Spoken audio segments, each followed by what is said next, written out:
fundamentalmente en dos secciones. Por un lado vamos a hacer una descripción de las características macroscópicas de la columna vertebral y por otro lado iremos haciendo una definición de algunas características generales de las vértebras y de los principales segmentos que componen todo lo que sería la columna vertebral, ¿no? En esta ocasión, además del equipo de bioseguridad, vamos a utilizar como modelos o como materiales, vamos a utilizar el modelo anatómico de una columna vertebral y también vamos a utilizar diferentes vértebras para ir explicando algunas características también, digamos que diferenciales, ¿no? Uno de los objetivos generales de la práctica, como digo, va a ser describir aspectos como las funciones que puede tener la columna vertebral, las divisiones que tiene la columna vertebral, analizar las diferentes divisiones, explicar las características, digamos que de las vértebras, tanto las típicas como las atípicas, ahora veremos un poco la diferencia entre ambas, y también veremos finalmente quizás alguna correlación clínica en relación con alguna posible patología, ¿no? Pero va a ser de forma también muy breve. En primer lugar, como ustedes saben, la columna vertebral está formada por diferentes...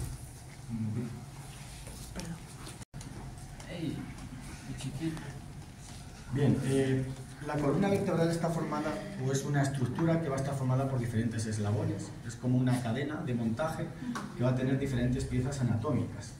Una de las principales piezas anatómicas van a ser las vértebras, pero luego vamos a ver también otras estructuras que están entre las vértebras. ¿Alguien sabe qué es lo que se ubica entre las vértebras? La médula espinal estaría dentro. Los discos. Los discos intervertebrales. Entonces, podemos decir que la composición básica de la columna vertebral serían vértebras y también serían discos intervertebrales, ¿no? Luego veremos que la composición de un disco intervertebral está formado fundamentalmente por fibra y por cartílago. Entonces, tiene una composición fibrocartilaginosa. Podemos decir que la columna vertebral, generalmente, en el caso de los hombres, mide unos 72 centímetros. También son medias poblacionales. Y en el caso de la mujer suele medir unos 7 o 10 centímetros menos. También es cierto que obviamente, ¿no?, hay mujeres que son más altas y la columna vertebral obviamente tendría mayor longitud, ¿no? Pero esas son estadísticas, digamos que a nivel poblacional, no a nivel general, ¿no? ¿Alguien me puede ubicar de pronto alguna de las principales funciones que tiene la columna vertebral?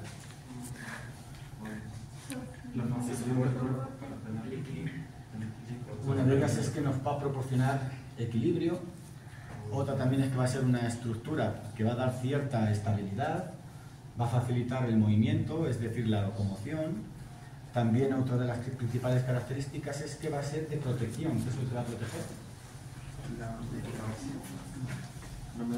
La médula espinal, que es lo que se ubica en la parte interna. Y podemos decir que también es da soporte y permite la inserción de todo el sistema musculoesquelético.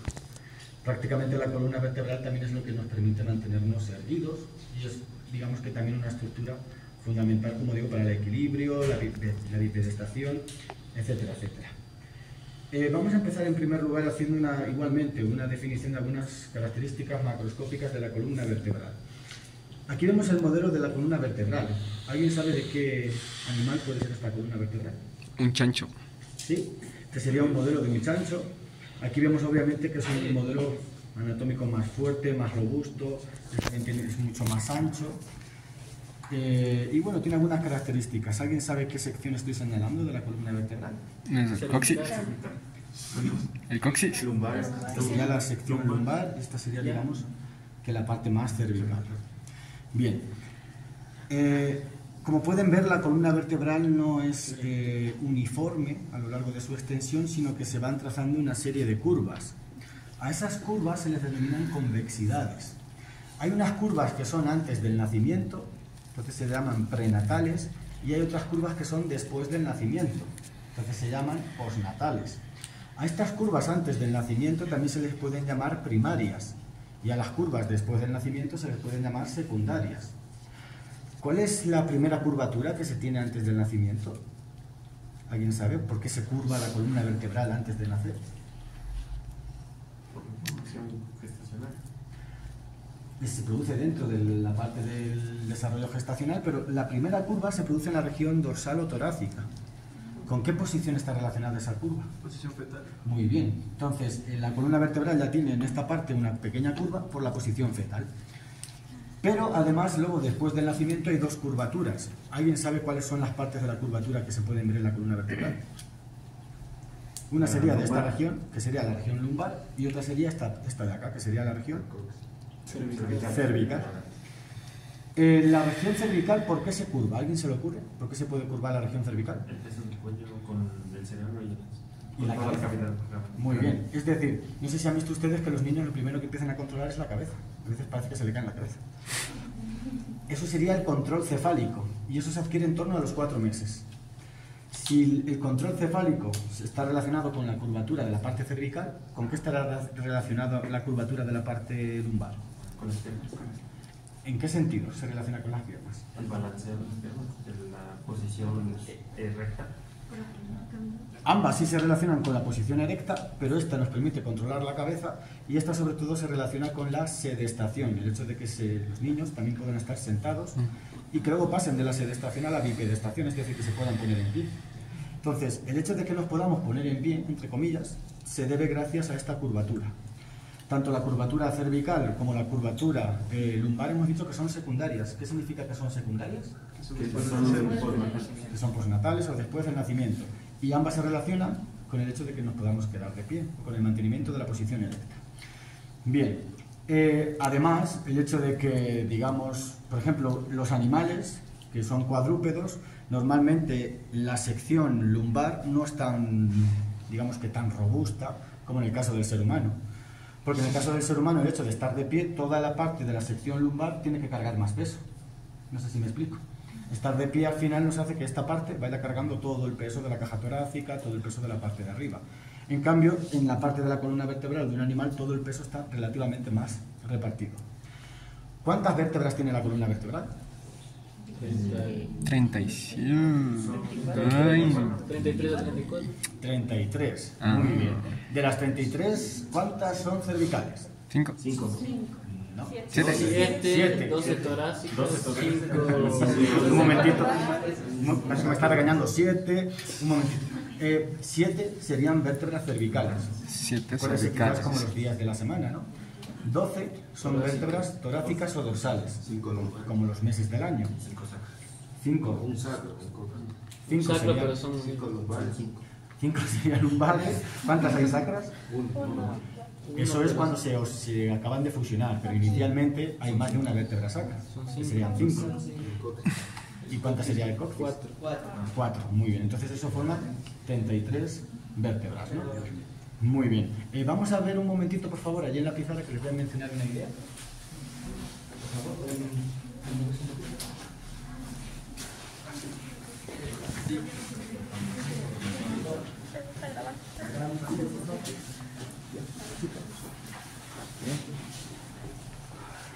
Bien. Luego lo iremos también describiendo en el tema correspondiente a la médula espinal. Ahora vamos a ver también un segmento de la médula espinal, pero la médula espinal es la principal estructura que se va a alojar dentro de los conductos vertebrales. Ahora después lo vamos a analizar. La médula espinal es, digamos, que el principal órgano conductor de la información sensitiva y motora del cuerpo. Podemos decir que el cerebro va a tener la capacidad de enviar órdenes al cuerpo por medio de la médula espinal. Y la médula espinal va a poder recoger información sensitiva, por ejemplo, si tocamos algo, esa información en muchas ocasiones viaja a la médula espinal y luego sube al cerebro, y el cerebro la procesa. Le da un significado a lo que estamos sintiendo, a lo que estamos tocando, etc.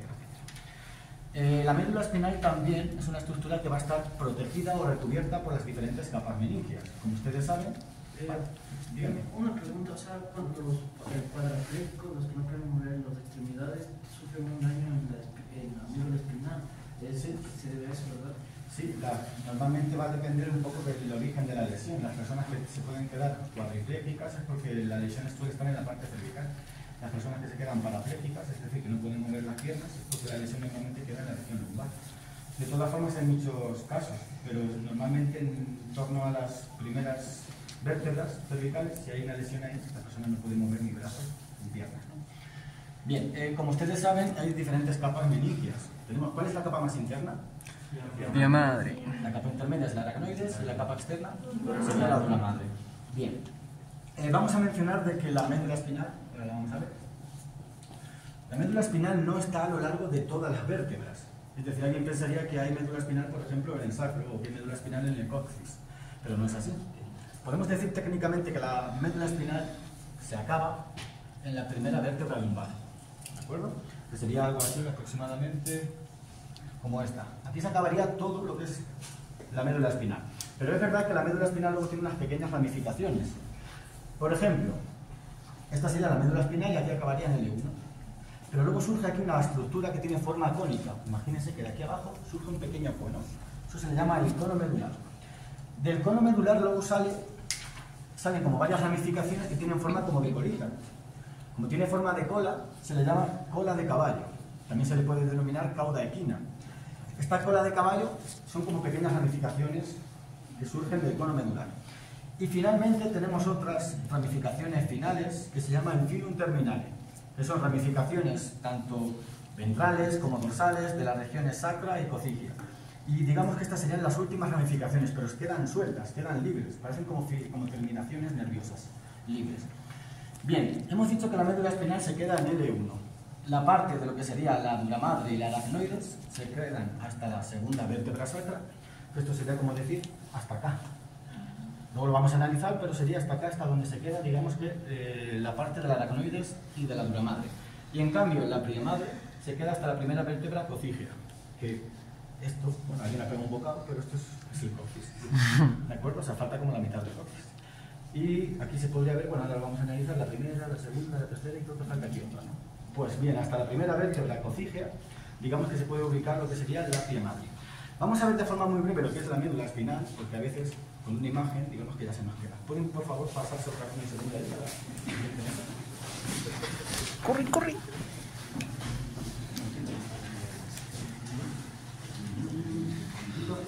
Hola. Esencia. Bien, lo que vemos aquí. Esta es la médula espinal. Aquí vemos las diferentes capas meningias. Bueno, esta sobre todo sería la dura madre.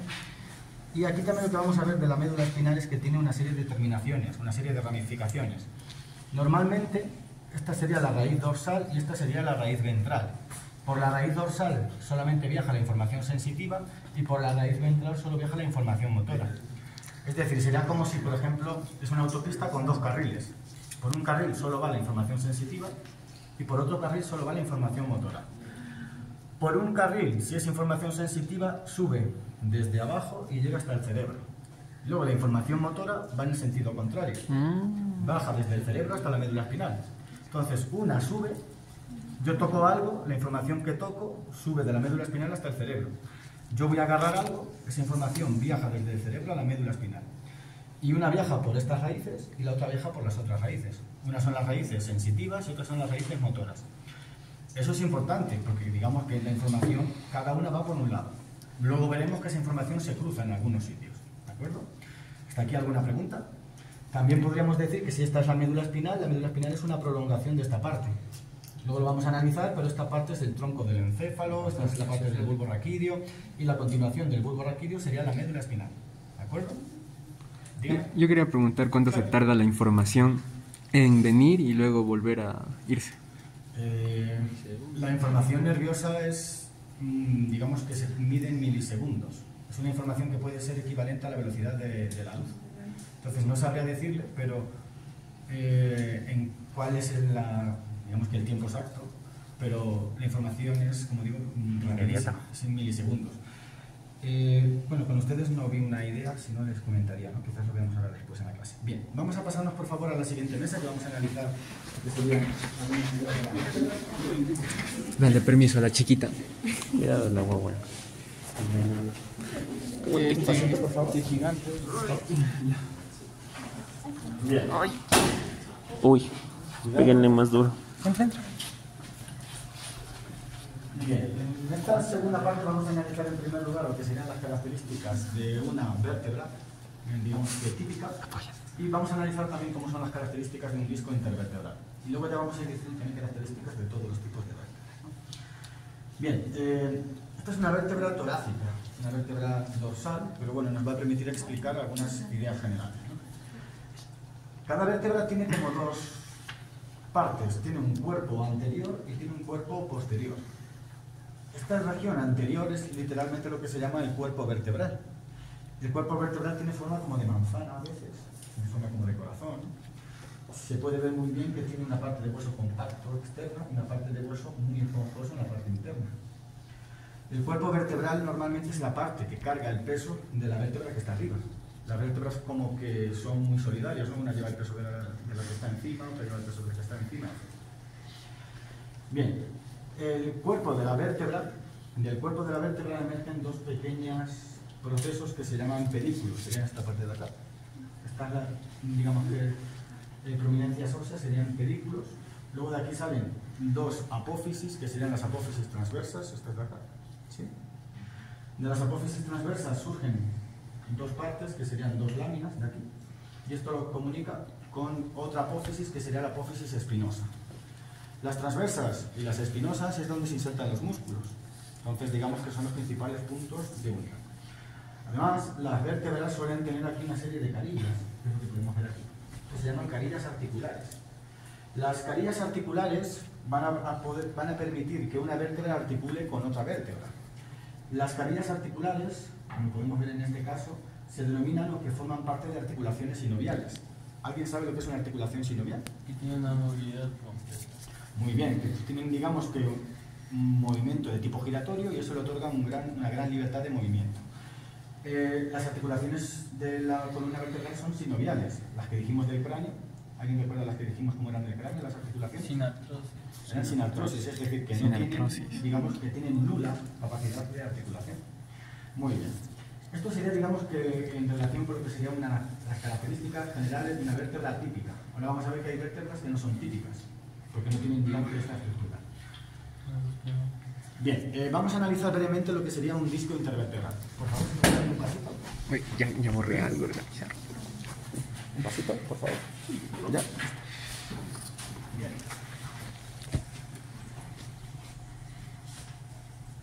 ¿Alguien sabría mencionar cuál es la función que tiene un disco intervertebral?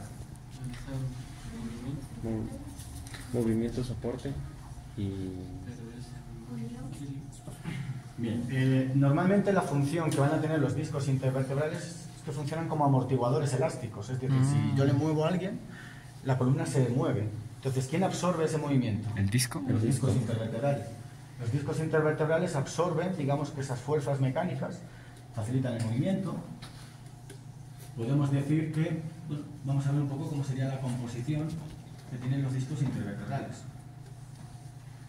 Un disco intervertebral tiene una zona central y tiene una región periférica. La zona central se le llama el núcleo pulposo. La región periférica se le llama el anillo fibroso. Ahora después veremos que no todas las vértebras están separadas por discos intervertebrales. Hay secciones que carecen de discos intervertebrales. Bien, podemos decir que esta es la composición básica de un disco intervertebral y esto puede tener algunas implicaciones en algunas enfermedades. Por ejemplo, cuando una pequeña parte del núcleo pulposo se rompe, imagínense, alguien carga mucho peso, la columna vertebral empieza, digamos que a someterse, se puede romper una parte del núcleo pulposo. Si una parte del núcleo pulposo se fractura y sale hacia afuera, esto es lo que se conoce con el nombre de hernia de disco. Esto sería algo así como, por ejemplo, si se comen una hamburguesa y tienen full mostaza y la carne sobresale hacia afuera. ¿De acuerdo? Sería exactamente la misma analogía. Sería si sale hacia afuera. La hernia de disco es, seguro que han escuchado algunas veces hablar, hay personas que tienen hernia de disco. La hernia de disco se suele producir con más frecuencia en la región lumbar o en la región cervical, pero sobre todo es en la región lumbar. Aquellas personas que trabajan en el campo, aquellas personas que tienen trabajos duros, forzados, son personas que luego tienen hernia de disco. ¿Alguien sabe qué síntomas suele tener una persona con hernia de disco? Dolor de espalda.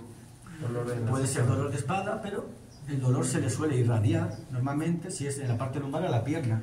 Hay personas que dicen que no sienten la pierna, que notan un amortiguamiento, que notan pérdida de sensibilidad o que les cae como un dolor en forma de descarga. Eso es lo que a veces se conoce como la ciática también.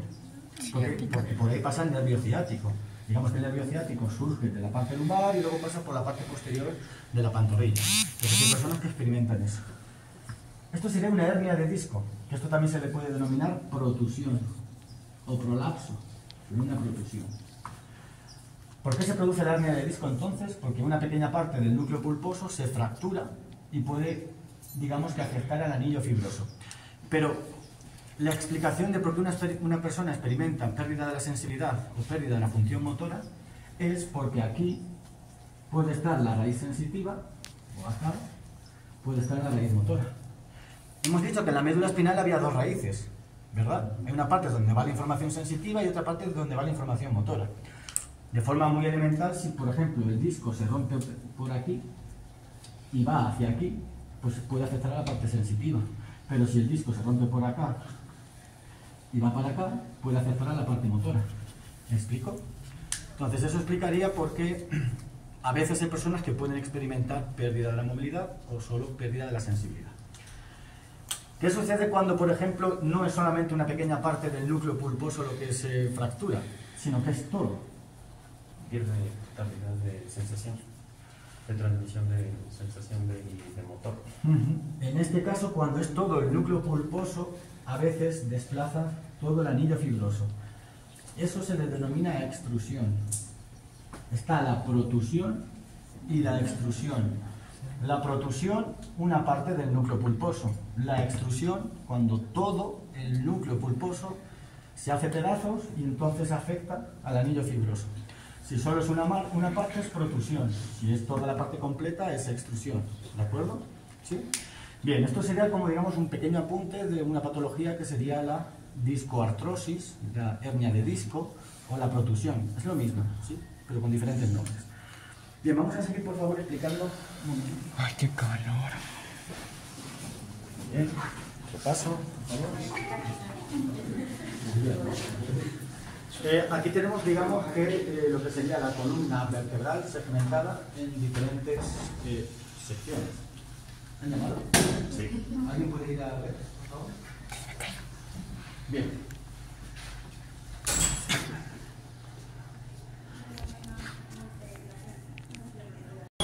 Serían las vértebras de la columna vertebral. ¿Alguien me puede indicar cuál es este segmento? Cervical, torácica, lumbar. Sacral. Muy bien. Vamos a ver alguna característica general de los diferentes segmentos y luego veremos características específicas, ¿no? Por ejemplo, este está formado por 7 vértebras. Una característica general es que, como podemos ver, el cuerpo vertebral va aumentando de tamaño conforme vamos pasando de lo que sería la primera hasta la séptima, ¿de acuerdo? El cuerpo vertebral va aumentando cada vez de tamaño. Y el agujero intervertebral, como podemos ver aquí, tiene forma triangular. Es decir, que se puede reconocer no solo por el tamaño de la vértebra, sino por el agujero intervertebral, como a qué clasificación o a qué, digamos, qué división formaría parte.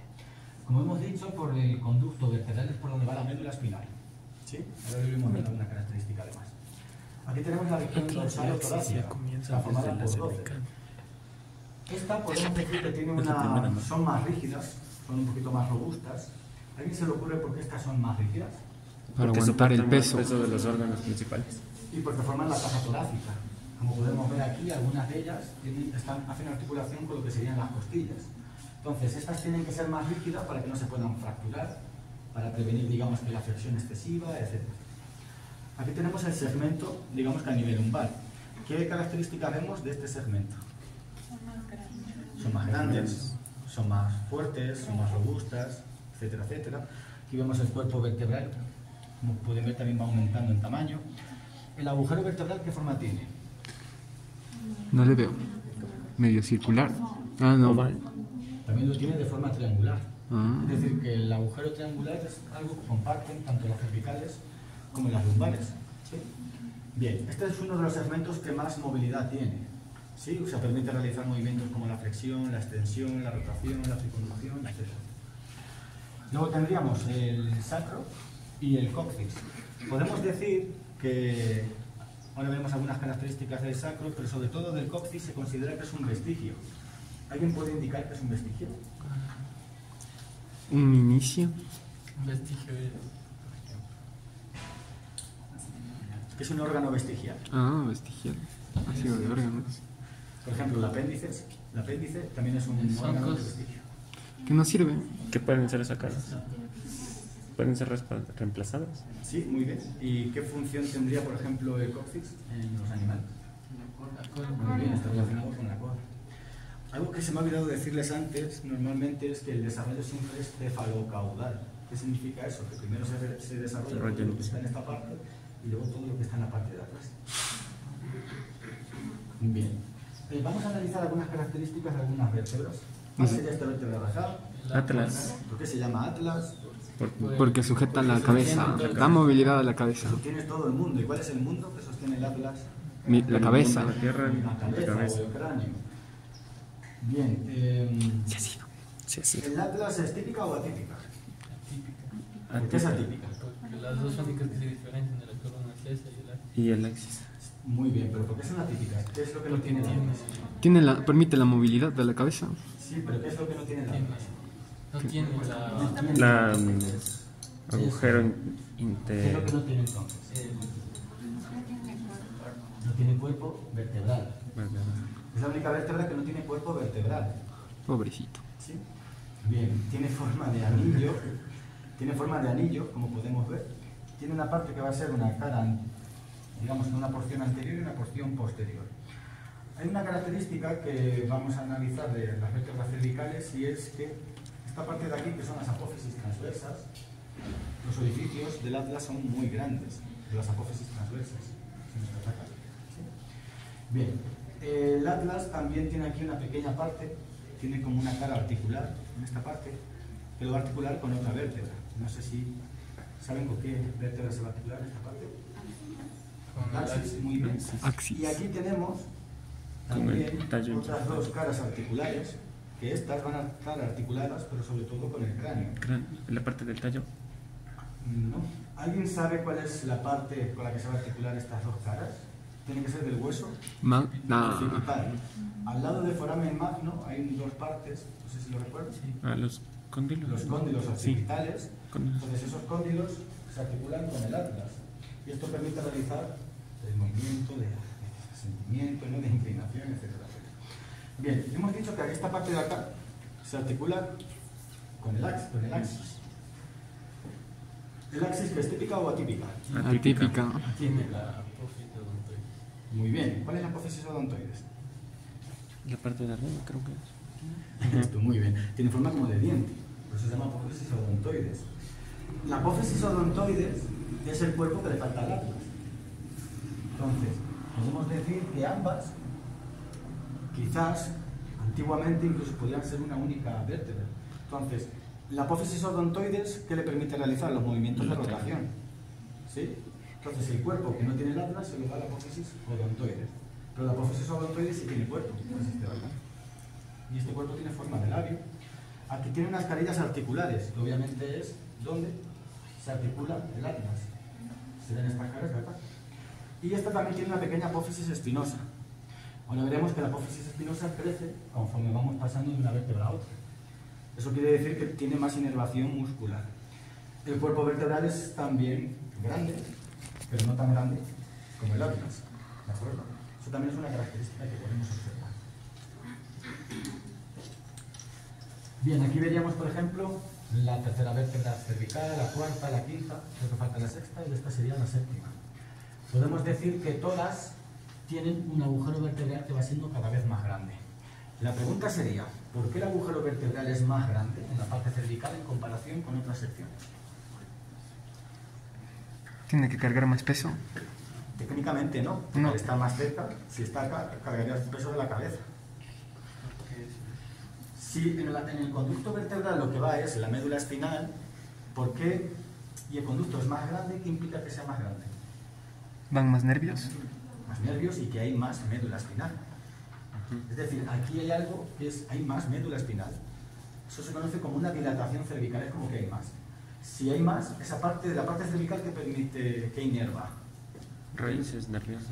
Raíces nerviosas, sobre todo, o sea, hay parte sensitiva y motora, pero sería de los brazos. Es decir, que estos agujeros sean más grandes en la parte cervical es porque se encargan de mover los brazos. ¿De acuerdo? Bien. A la C7 se le llama también vértebra prominente. No llama mucho la atención, pero se le llama prominente porque esta apófisis, que esta era la apófisis espinosa muy bien, es más grande. Como podemos ver, todas tienen estos forámenes, que son los agujeros transversos. Por aquí pasan arterias o pasan venas. Por ejemplo, de la 1 hasta la 6, digamos que pasan las arterias y venas vertebrales, pero en esta ya no pasa la arteria vertebral. Luego lo veremos, pero sería algo así como que la arteria va pasando por una, por otra, y luego pasa por el foramen magno. Pues esa arteria no pasa por la C7, empieza por la C6. ¿De acuerdo? Bien. Aquí tenemos el sector, digamos que torácico, dorsal, etcétera, etcétera. La 1, la 10, la 11 y la 12 son un poco más atípicas en comparación, ¿no?